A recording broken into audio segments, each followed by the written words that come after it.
About 2 decades ago, I was studying the scriptures at one point, as I am known to do for myself and for how I might find passages that would be helpful for my clients. I stumbled across a passage in Galatians chapter 5 that I thought was very, very clear, very, very helpful, very pertinent, and very practical to not only my own life and the relationships that I had, particularly my family and my church, but also I found it to be an extremely pertinent, practical, and applicable verses that could apply to my clients as well. So I jumped in, studied it, exegeted it, and then began teaching my clients the passages that I was looking at for my own sake, but also for their sakes. And it went really well. The passages were very helpful in helping me and my clients to apply those truths to our hearts and do better in terms of our relationships. 20 years later, I had basically forgot about those very helpful passages. And but about a month or two ago, I saw these passages again, started teaching them to a men's group that I've been leading for about 39, 38 years, and I began to break apart these verses and show the gentlemen who were meeting with me how practical and how pertinent and life-giving and helpfully directionally they really are. And then I started thinking to myself, wait a minute, these passages that we're looking at in the men's group really apply to what I'm trying to help these couples in my counseling ministry. They can be really helpful to them as well. And so I've begun to teach my clients recently what I used to teach them quite some time ago when I was involved in this passage that's in Galatians chapter 5. I'd ask you to turn to your Bibles to Galatians chapter 5. We're going to look at these things today and in a few subsequent videos because we're going to unpack them. You're going to see how valuable and helpful they really are in helping us to understand ourselves, something called conflict, and how and why we do those things, etc., etc. So let's jump in by reading this passage, and you can follow with me in Galatians chapter 5, verse 13, 14, and 15, and I'm going to be reading from the English Standard Version. Okay? Here we go. Verse 13, chapter 5 of Galatians, "For you were called to be free, brothers, but do not use your freedom as an opportunity for the flesh, but through love serve one another. For the whole law is fulfilled in one word, quote, you shall love your neighbor as yourself, quote. But if you bite and devour one another, watch out, or you will be consumed by one another." Okay? Watch out, or you will be consumed by one another. Now, these are interesting words that Paul and language that Paul is using regarding relationships. The better part of the first part of Galatians is talking on a very theological way. Are we going to follow theologically the truths that are laid down by Paul concerning the matter of justification by faith and not by law? Or are we going to theologically follow the false teachers who are teaching the Galatians that to be justified in the sight of God, they not only need to rely on Christ, but also the law and their good works? Well, Paul spends the better part of the whole book making it very clear to them that we are free from the law, as he says there in verse 13. You were called to be free, and what Paul's talking about there, regarding the law and our obligation to obey it, to be acceptable and justified and innocent in the sight of God. We are free from the law. We cannot lawfully bring ourselves under the obedience in such a way as to make ourselves entirely innocent in the sight of God. We have to trust somebody who has done that on our behalf. We are free from that because we've trusted somebody altogether to bring us into a justified, innocent relationship with God, and that is through faith in Jesus Christ. We are called to be free. What a glorious place to be. And we need to be reminded of that often. However, Paul is warning them, not for our purposes today, but Paul is saying, don't use that freedom from the law now to abuse the Christian life and say, well, if I'm free from obedience, the obligation of obedience to be acceptable to God, well, let's do whatever we want to do. Well, that's not right. It's not appropriate. Paul addresses that here, and he addresses it in other places as well. But that's not for our purposes today. What I really want to look at is this.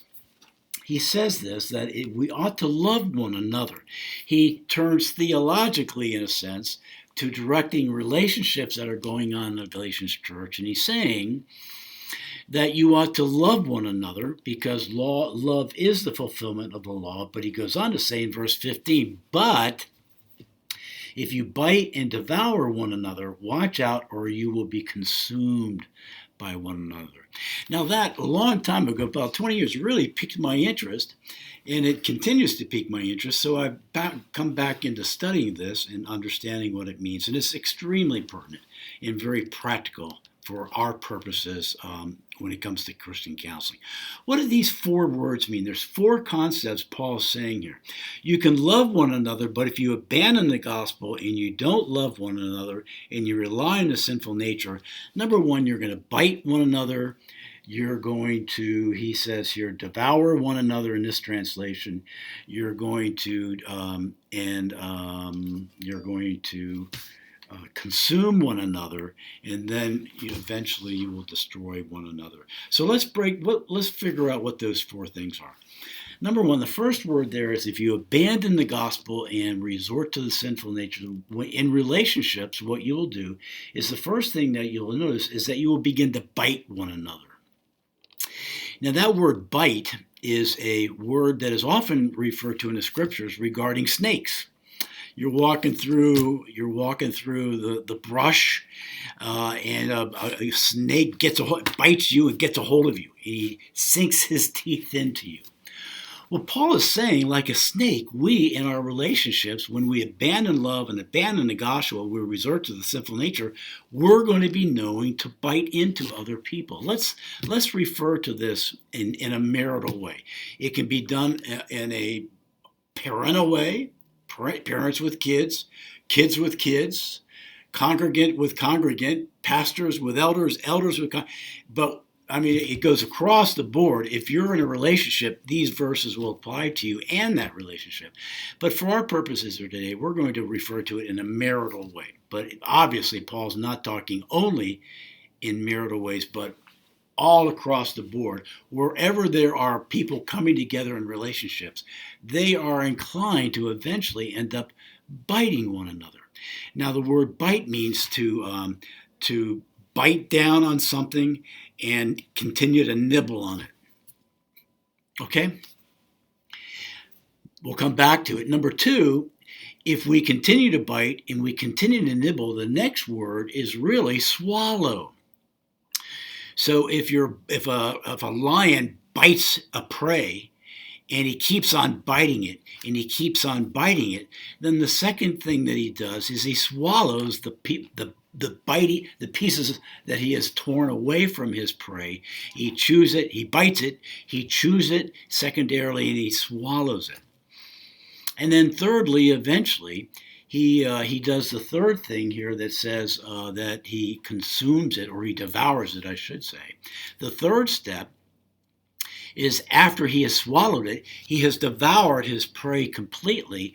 And then the last step that we're told about here in these verses are that eventually that prey will be totally destroyed. So here's how this plays out in a marital relationship, but it can happen with parents and kids, and as I said, across the board. So my wife may do something that I don't like, and I react badly to that by I can bite her. What does that mean? I can do that in a number of different ways. You can do it in a number of different ways. I might react badly, and if she has taken a bite toward me and said something, say, rude or unkind, as a bite, then I might choose to react to bite back, and so I'm going to bite her back with an unkind word in reaction to the unkind thing that she just said to me.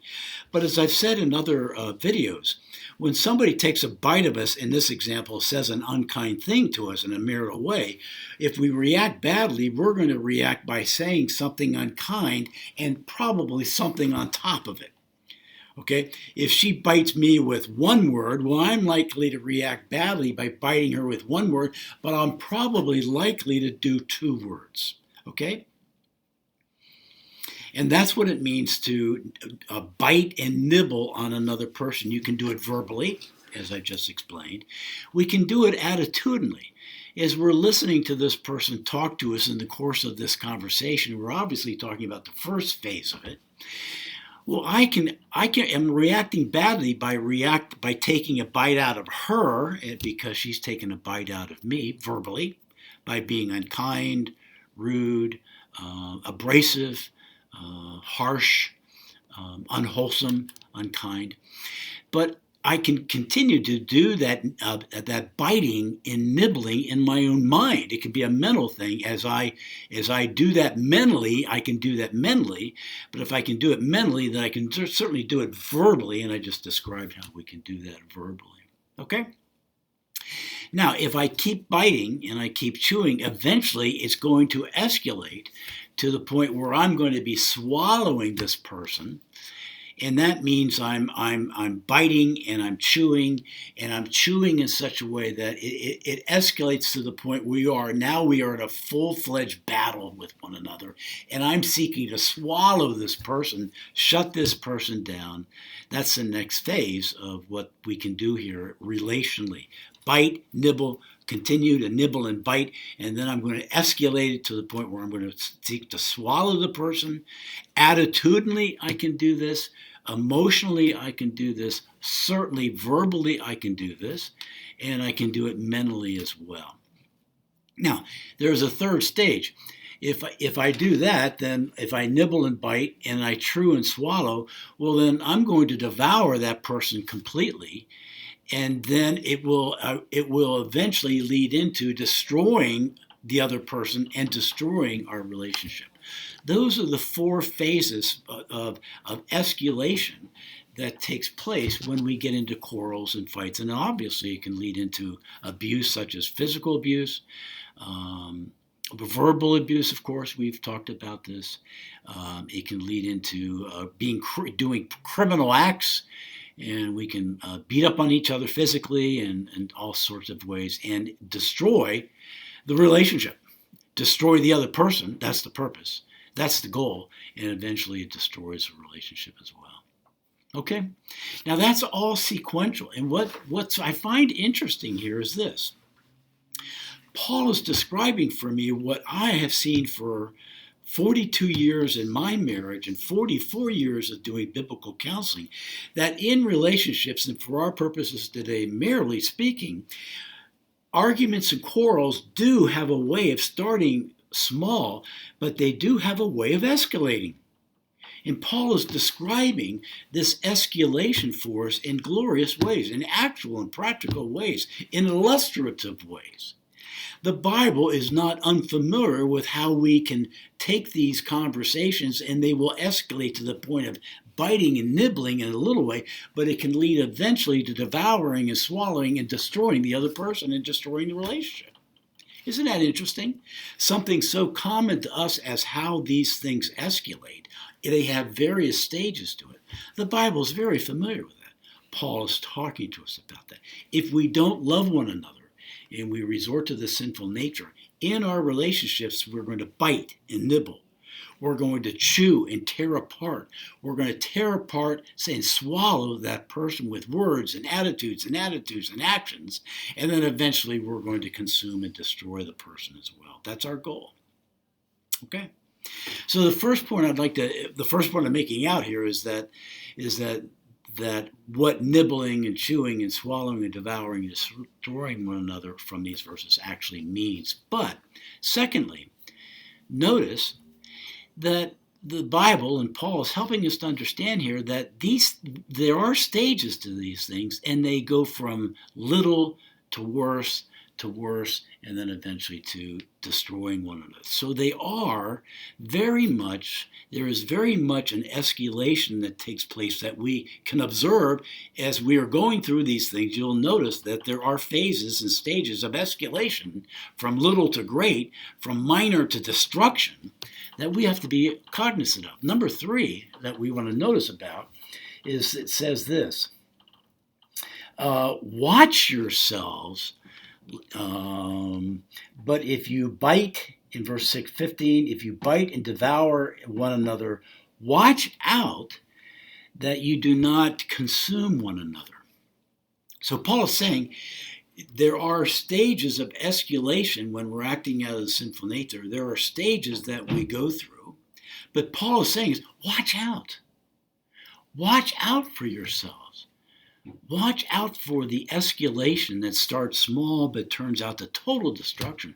Watch yourselves, because if you're not watching yourself and you're not aware of what's going on, you're going to be chewing and biting and devouring and destroying one another in the church, in your marriage, as elders, as congregants. You're going to be doing this as parents with kids and kids with one another. We have to pay attention. Pay attention to the matter of how these things can escalate and eventually lead us into total destruction of one another. First of all, there is escalation. It happens starting with nibbling, ending up in total destruction of one another.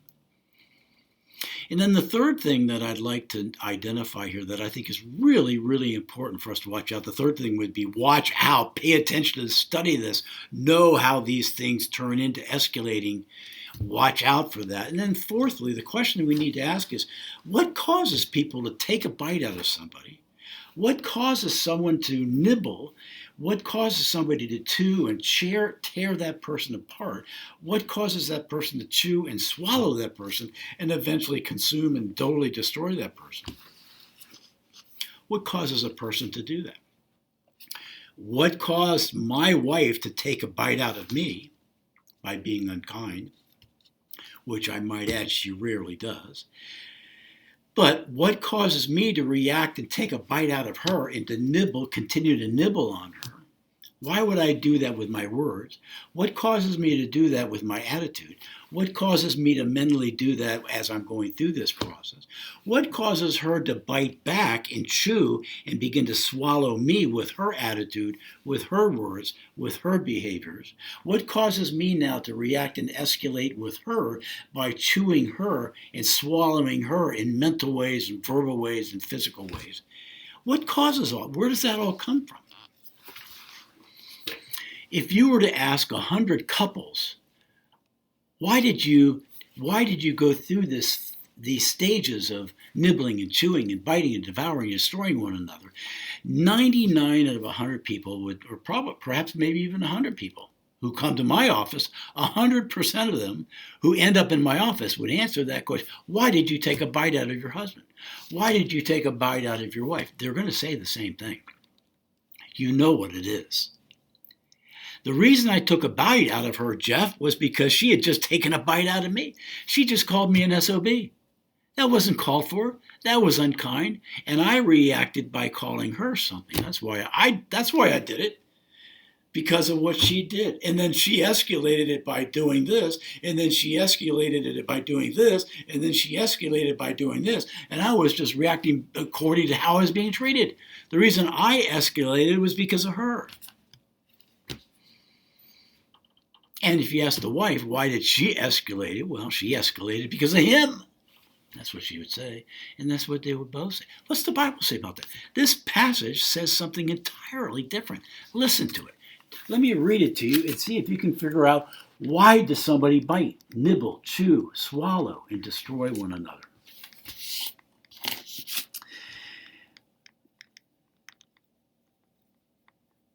For the whole law, in verse 14, is fulfilled in one word: you shall love your neighbor as yourself. But if you bite and devour one another, watch out that you do not consume one another. I'm sorry, go back to verse 13. the beginning of the paragraph. For you were called to be free, my brothers, but do not use your freedom as an opportunity to serve the sinful nature, but rather love one another. Where does biting come from? It comes from the sinful nature. Where does chewing and nibbling on one another, verbally and attitudinally and such, it comes from your sinful nature. When you swallow somebody, where does that come from? It doesn't come from your wife or your husband or your kids. It comes from your sinful nature. All the entire beginning to the end of this escalation is not caused by what's going on outside of you or who, in terms of who you're relating to. It begins and originates in your own sinful nature, or the Bible says in your own flesh. Listen to this in the following verses, verse 16 and verse 18. Now the works of the sinful nature, verse 18 says this, the works of the sinful nature are obvious. And I'm going down to verse 20 when he says enmity, strife, jealousy, fits of rage, rivalries, dissensions, and divisions. He's talking about relational things. Those are all relational terms. And he says when we're involved in rage and division and enmity and divisions and quarreling and fighting and all, he says, where do those things come from? Those things originate from the sinful nature. The acts of the sinful nature are obvious. Quarreling, fighting, nibbling, biting, chewing, devouring, and destroying one another. Those are all things that go on in my flesh, in my sinful nature, and if I'm not operating in the power of the gospel according to love, that's going to, if I push the gospel out and I resort back by faith into the sinful nature, that's what's going to come out of me. I'm going to bite my husband.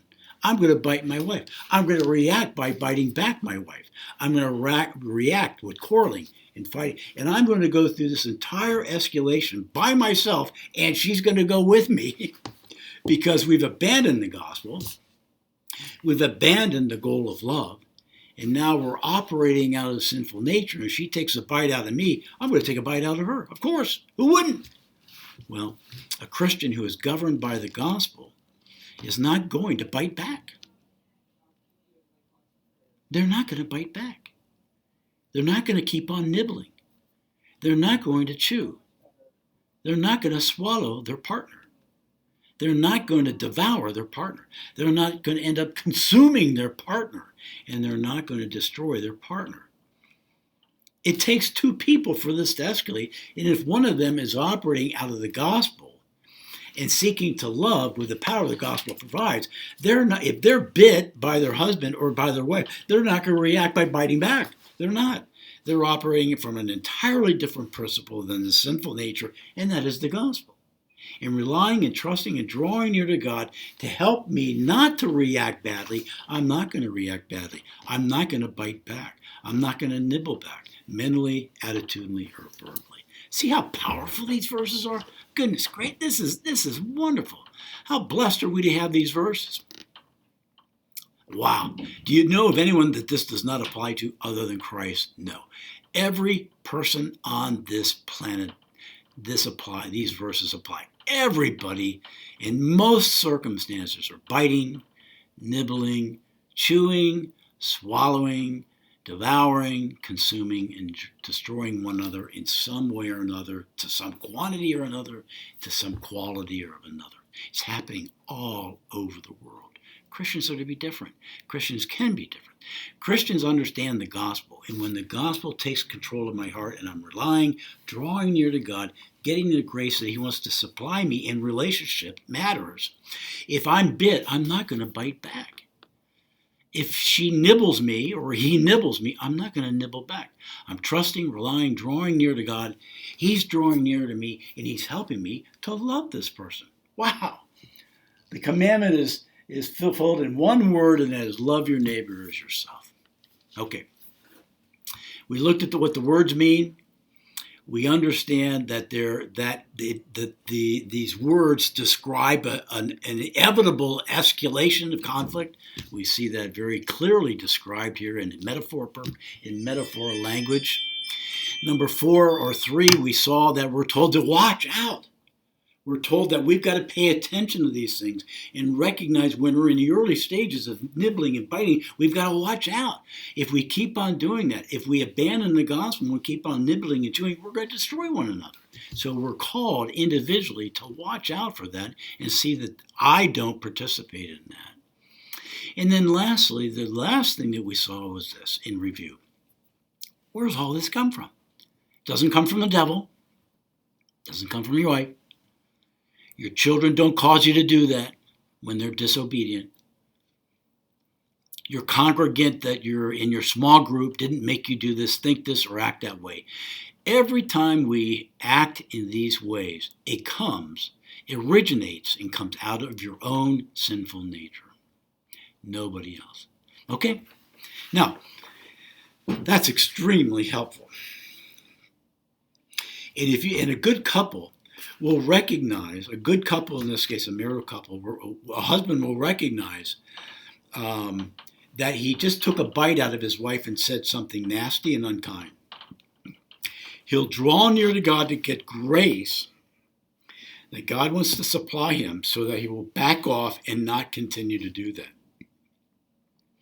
A wife who too is watching herself notice that she did that and he might be inclined to do it back, or maybe he didn't, but maybe he did, and she's ready to now chew and nibble more.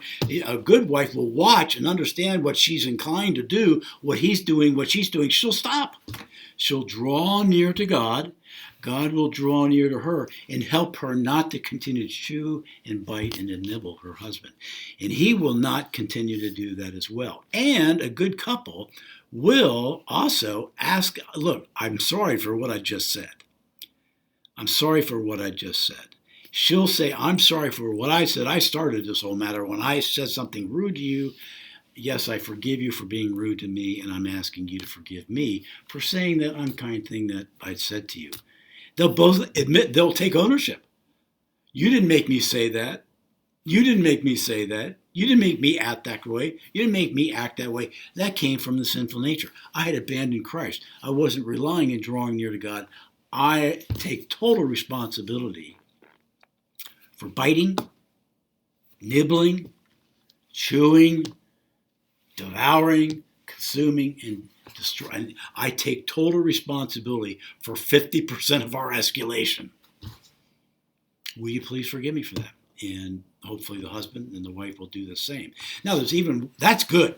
If the husband and wife recognizes that with one bite, one nibble, and they recognize it, they stop, they pull back, they draw near to God in their own way, God draws near to them, they come back together again, they apologize to one another, and they ask forgiveness from one another, and they forgive one another. But there's even something better than that.